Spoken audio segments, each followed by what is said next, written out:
Hi, I'm James Verdier, and welcome to the American Institute of Biological Sciences Bioscience Talks, which is a forum for integrating the life sciences. Today's episode is one that I'm very excited to share. I was joined by Dr. Bryan Pijanowski, professor of Soundscape Ecology in the Department of Forestry and Natural Resources at Purdue University in Indiana. He is the author of the new book, Principles of Soundscape Ecology, Discovering Our Sonic World, which was just released and is a definitive guide to the field of soundscape ecology, which is, of course, the topic of today's episode. I enjoyed the book quite a bit, and I urge you to check it out. I should also note that Dr. Pijanowski is the author of one of the early articles that I worked on at Bioscience way back in 2011 when I was a copy editor. I'll include a link to both the book and the article in the show notes. And please, if you have a chance, go ahead and click that like button. But for now, let's go to the interview. Thank you very much for joining me today. Thanks, James. Excited to be here. Okay, so we're going to be talking about soundscapes today and soundscape ecology specifically. And I was hoping you could introduce us to that concept a little bit. What is a soundscape? Yeah, a soundscape is the collection of all sounds of a place over a given time. It's all the sounds of the environment that include the sounds of the biological organisms, the geophysical environment that produces sounds like wind and thunder and rain, but also the sounds that people produce through machines and other mechanisms. That's interesting. And how does one go about, gathering or collecting a soundscape? Well, you use these little gadgets, I call them my magic green box, that is a passive acoustic recorder. It's an acoustic sensor that has a couple of microphones on it, and it records the sound, stores it on an SD card, which is the data storage device. We have to go out and put batteries in it, so we have to do a lot of sneakernet to go out and retrieve the data. But these instruments can be set to record in any kind of duty cycle, it's called. And we can record in some places up to a year without going out to retrieve the data. So if we were recording, for example, 1 minute per hour, we can use the data to understand the soundscape over time, over a long period of time. That's really interesting. And then, what kind of application does that data, give you? What can you learn about, an ecosystem or a landscape from having recorded, a large portion of the audio over a period of time? Well, you can actually learn a lot. One of the more intriguing uses is to understand biodiversity patterns through time at a place. So in many respects, we are reimagining what it means to quantify biodiversity because we have so much temporal information. So I oftentimes record like 1 minute per every 10 minutes, which means I have 6 samples per hour. And as you can imagine, times 24 times 365, you have a lot of data about the presence or absence of a species. And so at any given moment in time, you can have a snapshot of biodiversity, but how does that biodiversity change through time? It's a phenology, and that phenology is something that is part of that ecosystem, but also part of that place. And, as you gather that, what sorts of ecosystems and places do you go? Is this a technology or an approach that works, in an underwater setting, or are we restricted to, wild spaces or what one might perceive to be a wild space? Kind of what sorts of places are we, investigating with this approach? Well, what's interesting is that sound is everywhere. So we can take these kinds of instruments and put them in trees. We can devise ways to put them in water. It's called a hydrophone. We can put them in caves. We can attach them to trees. Contact microphones, for example, will give us a sense of if we have any wood-boring insects in the trees. We can bury them in the sand to record the vibrations of dunes, for example. I put them in glaciers. So any place that there's sound or vibration, we can record that. And what's really interesting is that the human brain is set up so that we can infer what that sound source is. What is that dynamic that's creating that sound? And, I would imagine this takes some sort of specialized, microphones and other technology because, as often comes to mind when I'm out in the woods, the human, audible spectrum is a lot less than what many other animals and species have. What kind of tech goes into this? Yeah, so most of the microphones we're using is within the audible space. That's where most vertebrates are producing sounds. But of course, you have some animals that are up in the ultrasonic range. Um, Classically speaking, though, those are bats, but we also know that there are many frogs and insects that get up into the ultrasonic range. And of course, there are some specialized microphones that allow us to record very low frequencies. Elephants and other large mammals produce infrasonic sounds. And so, yeah, there are lots of different kinds of microphones. And that's what is really kind of exciting about this field. That's interesting. I noted in your book, as I was reading along, that porpoises are able to hear an absolutely incredible, high Amazing. frequency. Absolutely amazing. We can hear up to about 20,000 hertz if you're younger than I am. That's right. But they could hear 150,000, was it? Something like that. Yeah. So, it really is amazing the extent to which animals are not only producing sound, but also using sound to sense the environment. So in some cases, there are animals that don't produce sounds, purposeful sounds, but are using sounds to sense the environment. In writing the book, I've discovered a field in botany where scholars are looking at how plants are responding to sound, actually vibrations in the underground, to determine where there's water. So they reorient their roots. So some scientists have just tried to change the sound sources and observe the changes in the ways in which the roots have been migrating underground. So it's not just animals that are using sound. Plants can use sound in really incredible ways. Let's talk a little bit about purposeful sounds that animals make. I think one notes when they're out in a noisy ecosystem that it's happening across all different frequencies that they're able to hear in terms of different times that different animals make noise. Are they making room for each other, or what's the kind of phenomenology there? Well, there's been a lot of research that's done on that. So it's called acoustic partitioning, and in another field, it's called acoustic niches. And the idea here is that, not all species should be communicating in the same sonic space. How do they partition that? Well, they can probably do and use different frequencies. That's important, especially for animals that are closely related, especially in the amphibian communities, where species could potentially, even mate and produce inviable offspring. So this whole notion of acoustic partitioning has been kind of a focus in a lot of areas of behavioral ecology and sensory ecology. And this whole notion that maybe there's acoustic niches, that there's space. And the space is not just frequency space, but it's temporal space, and it's space in a spatial sense. So animals can partition their positioning in the landscape in different areas to not overlap. There are some places that I go, and one of my favorite places is Borneo. There's 750 species of animals that make sound. And as you begin to listen, you realize that there is an incredibly carefully designed partitioning of the acoustic space of all the animals there.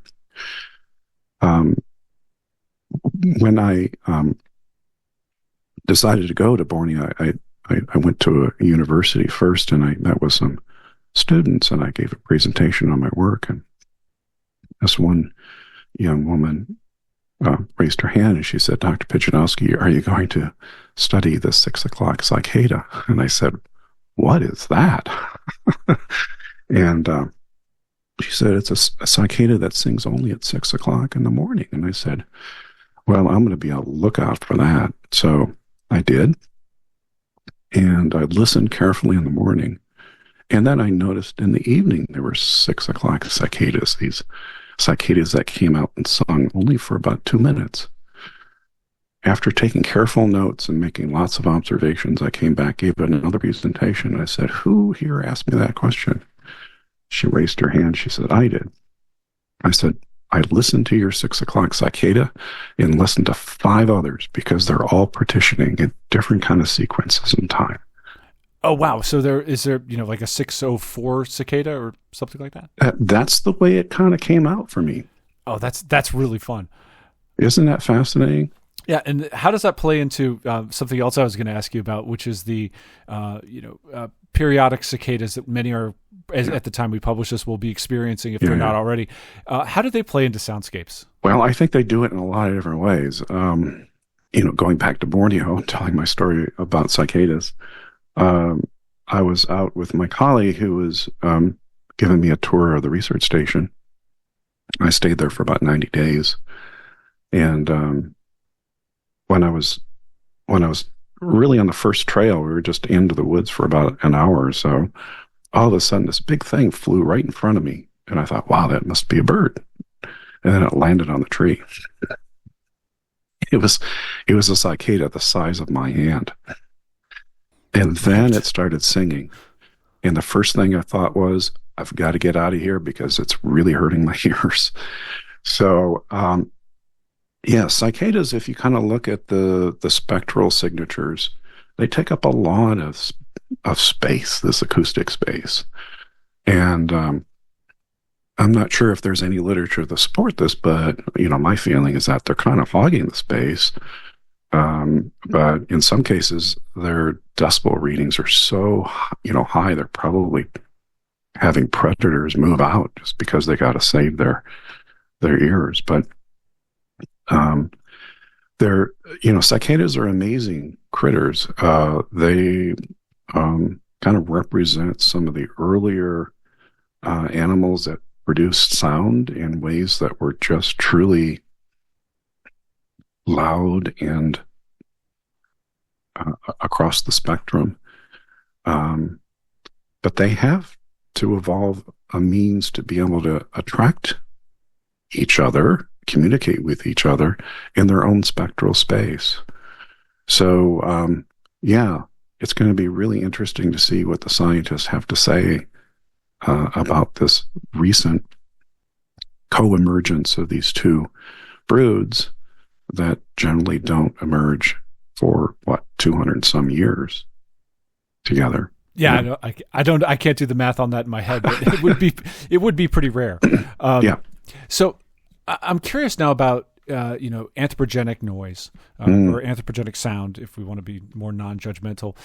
How does that affect soundscapes and specifically how does it affect animals that use or pay attention to sound as part of their survival or reproductive strategies? Yeah, that's a very good question. There's been a lot of work that's been done on especially birds and the way in which they have to respond to the sounds of mostly the transportation soundscape that's produced by road noise and tires and maybe even construction if you extend it that way. They tend to be sounds produced in low frequencies below 2 kilohertz or so. And so there are some birds and some animals that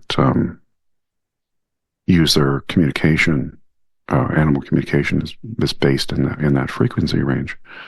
So what do they have to do? Well, they can respond in a couple different ways. They can sing louder, they can sing at a higher pitch, or in some cases they can sing when it's quiet, which is generally at night.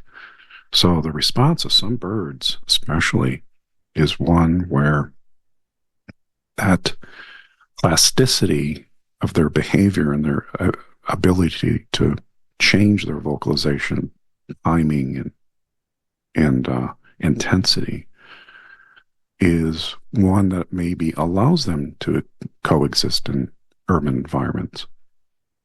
But I worry about the animals that can't do that, that can't adjust, that don't have that plasticity, that are just fixed in their frequencies or intensity levels.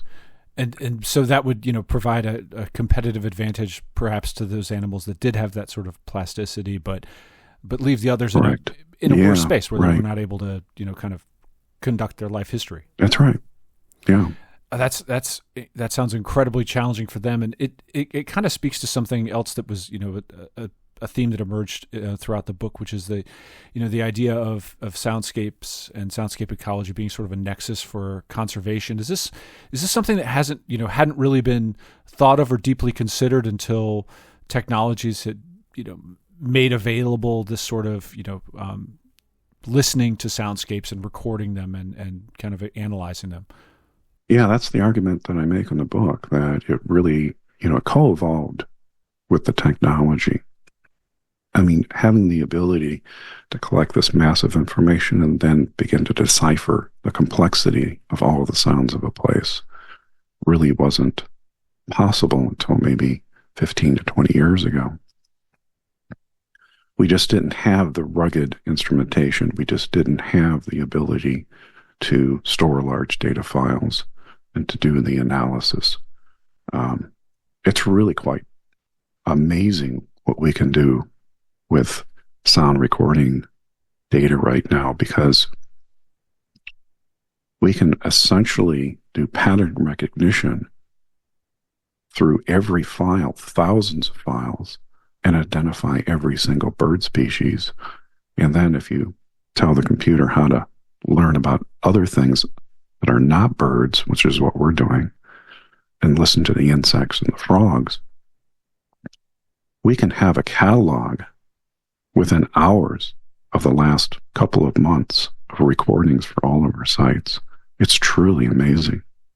That is absolutely incredible, and I'm wondering. And it sounds like you're talking about AI, or we will soon. Yep. But before we get into that, what was this like in the early years of soundscape ecology? Did it simply require a whole lot of graduate students, or what was the discernment process like for figuring out what species were present? Required a lot of graduate students and undergraduates sitting down and listening and scoring things. And then, coming up with techniques too to make sure that the original listener wasn't wrong. So you'd have a second listener listen.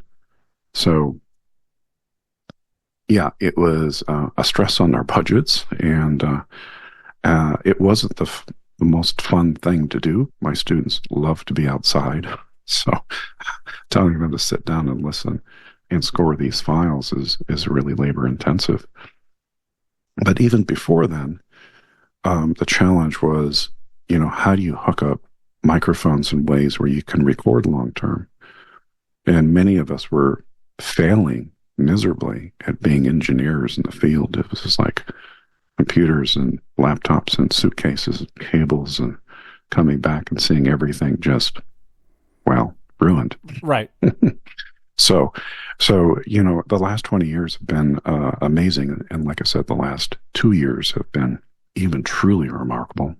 And what's happened in those last 2 years? Well, it's AI. It's I mean, I can talk for a long time about where we can go with this, but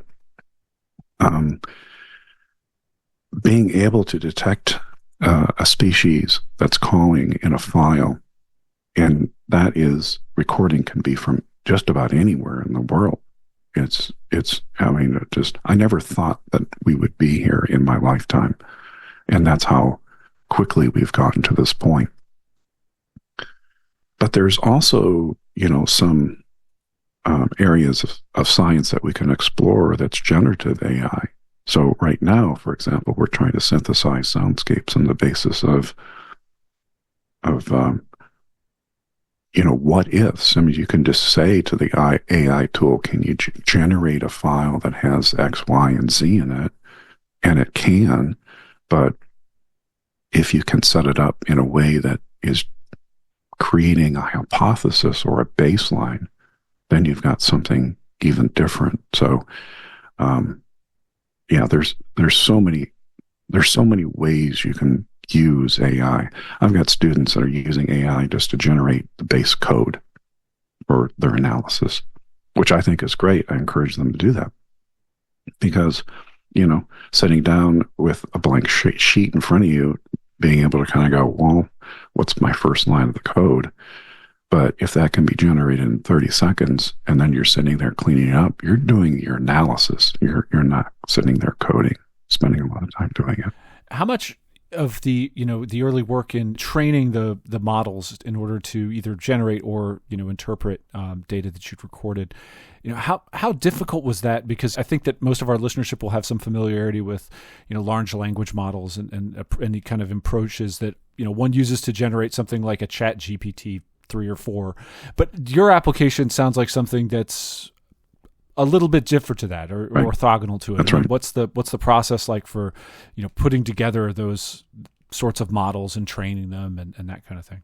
Yeah, I mean, it does go back to sitting down and listening, but it's not listening to the extent that we needed to do it in the past. So when I started doing this work about 4 or 5 years ago, seems like it was a long time ago, but wow, it's not that far away, but we were creating files for a single bird for about 800 to 900 samples.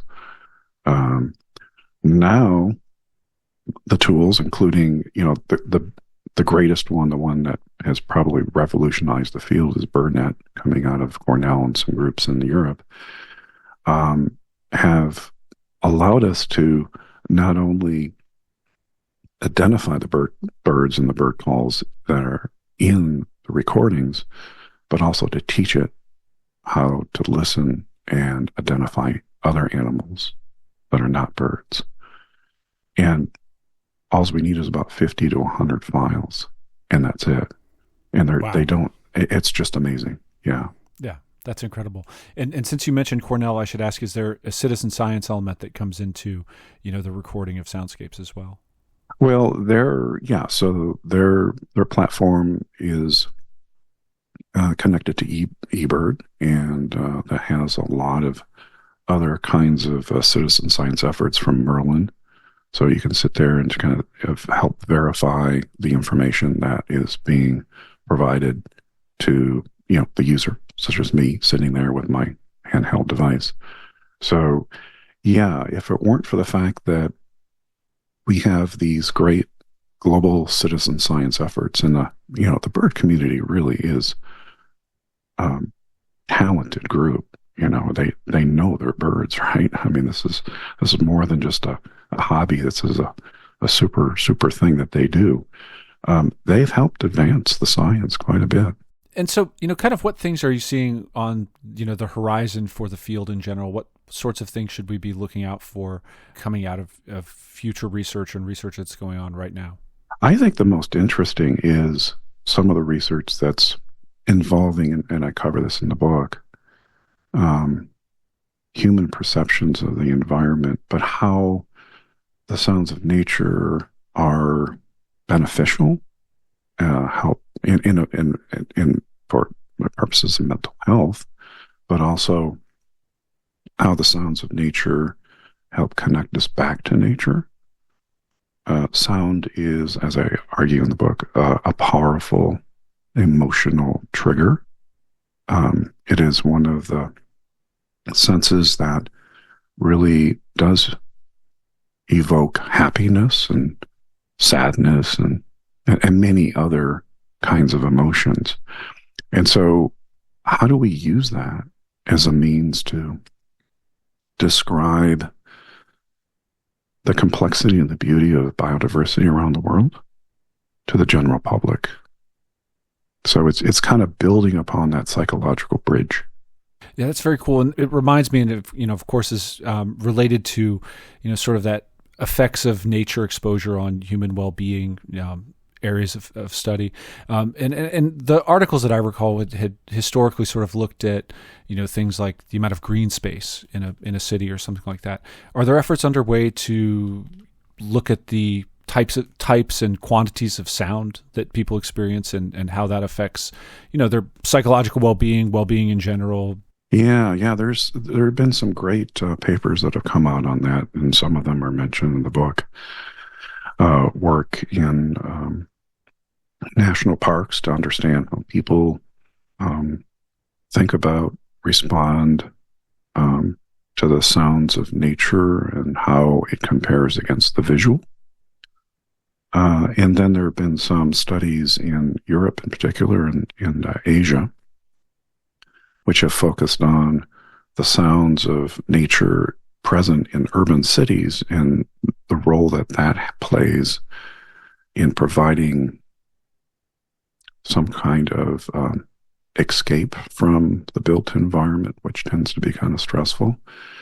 Um, and I think really some of the challenges that we face is how do we design our cities better so that we can have that natural space that is both pleasant on the visual, but as well as for the purposes of natural sound. So, I've been in a lot of city parks, for example, where I think, wow, this is really beautiful.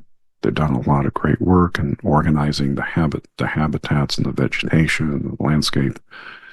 But the sounds of the city just permeate the entire park. So how can we find ways to make this a perfect escape for people? Because we have more than half the humans on this planet living in cities in the built environment. So how do we bring nature in, both visually and sonically? And would doing so involve things like, arranging, roadways to be in certain, positions or distances? Would it be building materials? What kinds of things kind of would come into play in terms Yeah, of? I think all of the above, you know.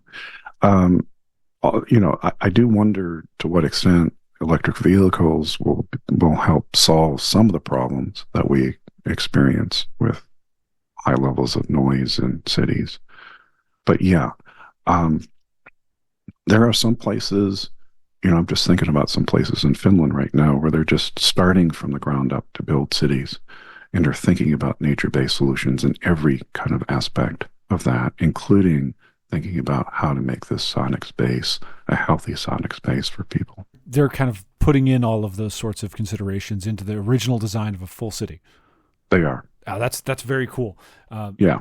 One other thing you mentioned that I was interested in talking a little bit about was about the role of traditional ecological knowledge and kind of how historically people have interacted with soundscapes. How does that come into play? Yeah. So in the book, I describe a little bit about my experience of working with herders in Mongolia, and it's a fascinating place to think about the ways in which people have traditionally used sound as indicators of environmental change. So when I talk with my herder colleagues, they'll tell me about all the different sounds that they use to determine what to do next.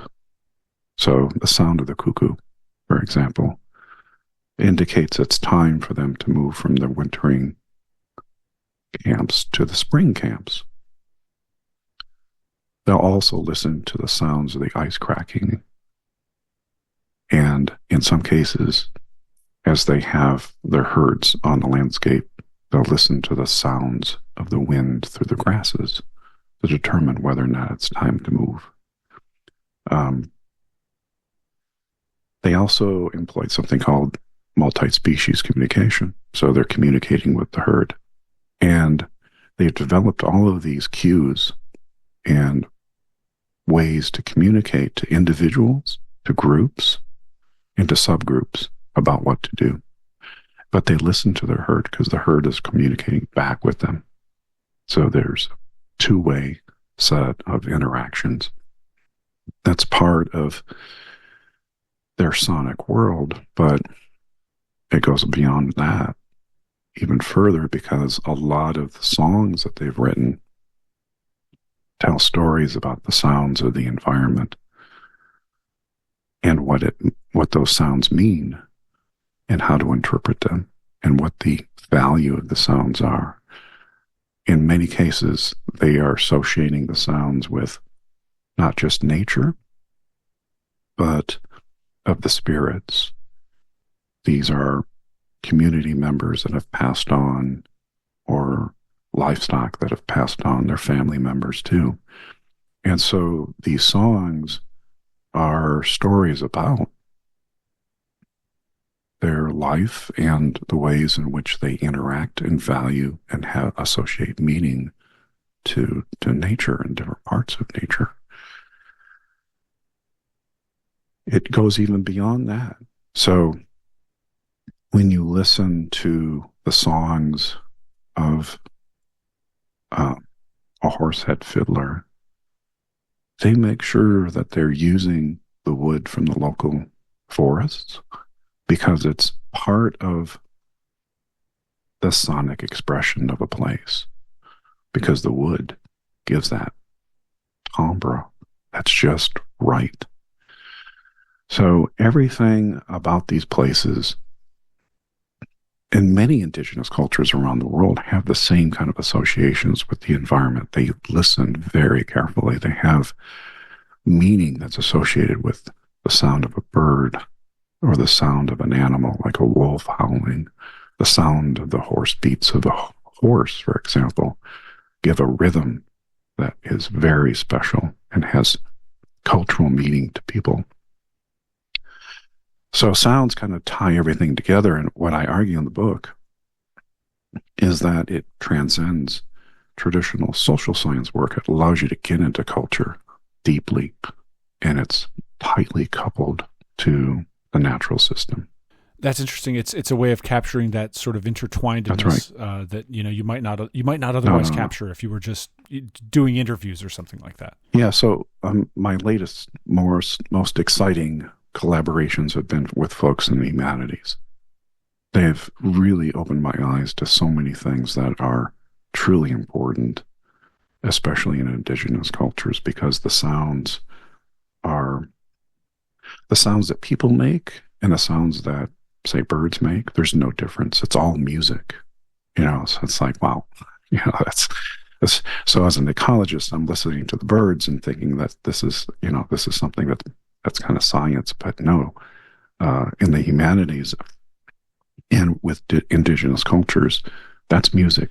And so, and it really does take, both the perspective of, ecology and the perspective of, those in humanities. And of course, those who are, producing the sounds themselves and participating in those soundscapes to kind of bring the full, I hesitate to say picture together.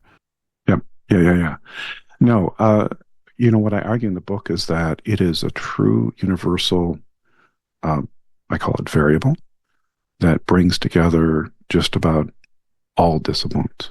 So, I've had to collaborate with engineers because they know convolutional neural nets better than I do. those are scary tools in AI. But they also help me to structure my data and know a little bit about the network so I can do my work across computer systems that are at different locations around the world. And then there's social scientists and anthropologists and folks in the humanities, and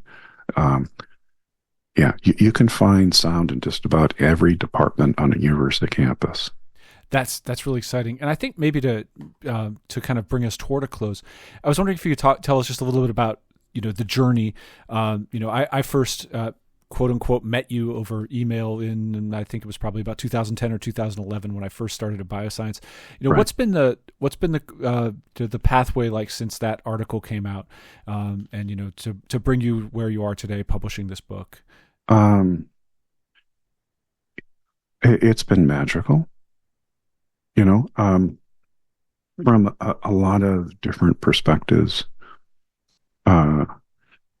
I've been fortunate enough to have been well funded to get to places that are just amazing. They're probably on everybody's bucket list that wants to do studies in nature. So Borneo, Mongolia, all over Africa, Latin America, Patagonia.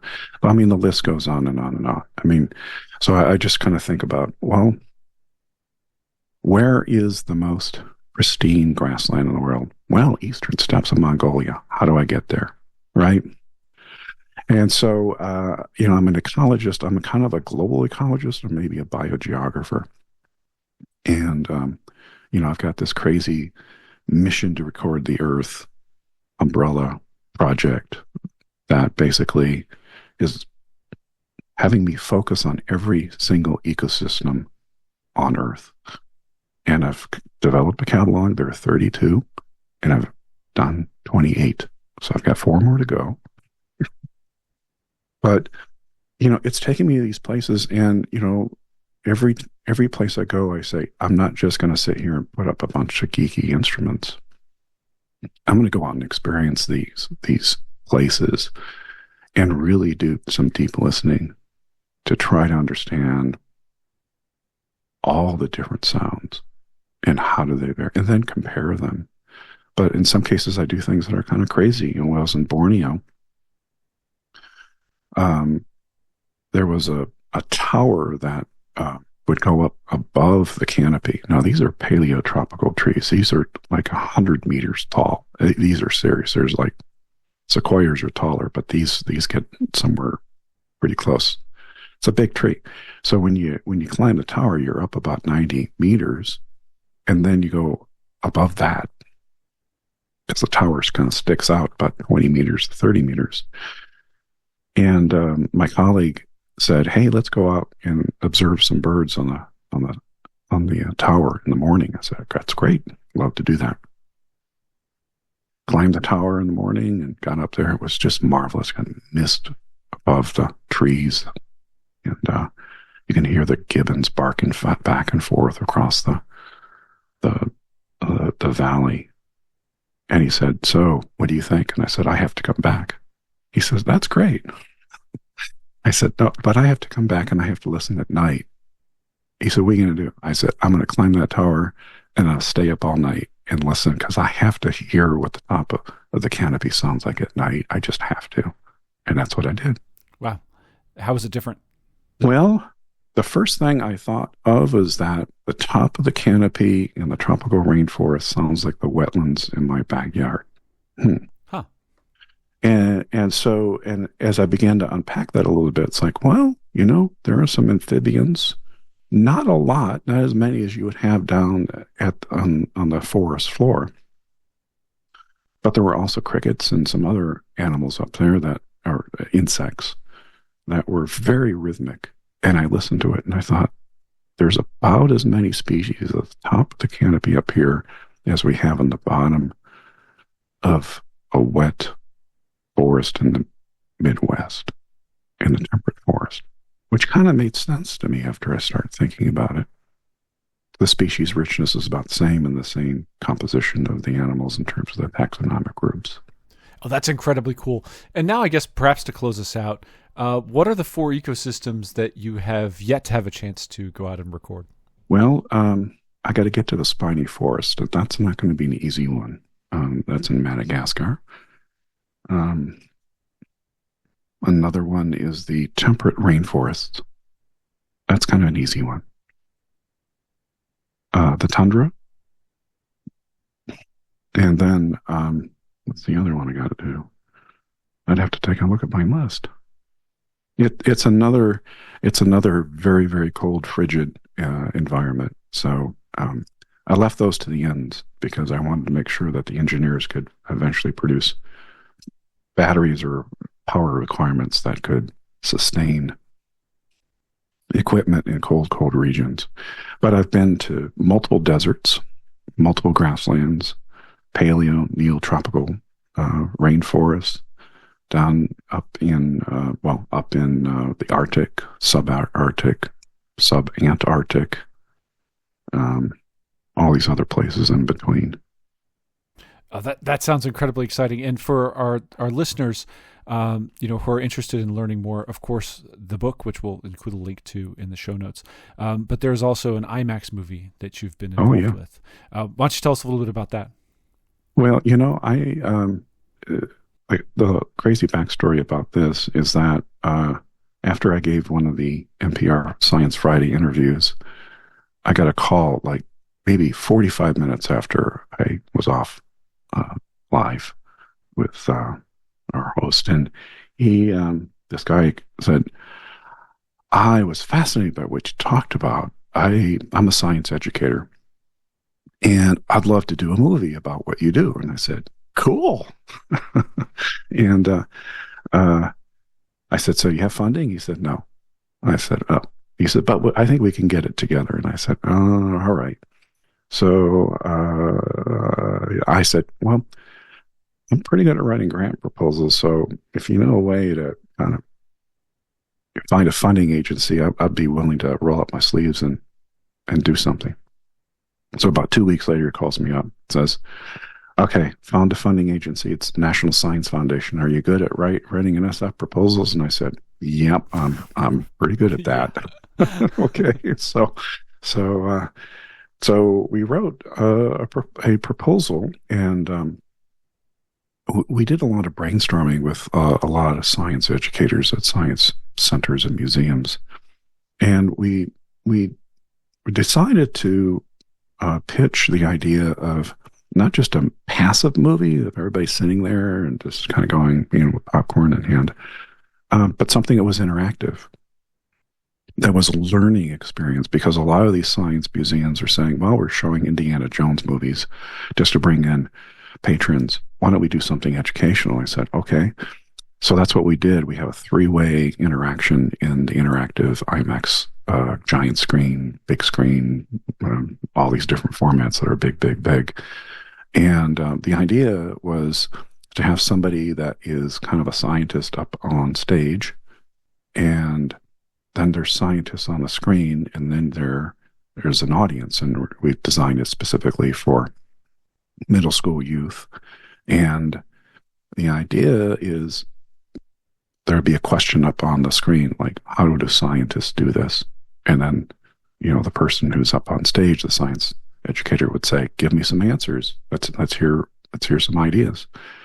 And then, let's see what the scientists have to say about this. And so it's stop and start. And so we were able to field test it. We did pretty well. There were 11 films that went through a final test with NSF, and we were ranked number 2 in terms of our ability to address some learning objectives, which aligned with the next gen science standards. And it's now out playing in the US, Canada, and Germany. And if you're near a science center, or if you got a school group, you can call them up and say, hey, let's bring my class to IMAX, to these theaters, and they'll learn a lot. And so they can go to soundscapeshow.com, and there's a distributor there out of Boston, the group that helped me put it together. But it features our work in Costa Rica, in Mongolia, and a colleague's work in Hawaii, in coral reefs. That's really exciting, and I've got a middle schooler hanging around this household, so that's certainly something I would like to look into more. I'd love to get her to it. Oh, great. Thank you very much for joining me today. This has been fantastic. You bet. Appreciate it. Okay, thanks, James. And that concludes this episode of Bioscience Talks. Just a reminder, the journal Bioscience is published by Oxford University Press on behalf of the American Institute of Biological Sciences, and is made possible by the support of our members and donors. Thank you, and talk to you next time.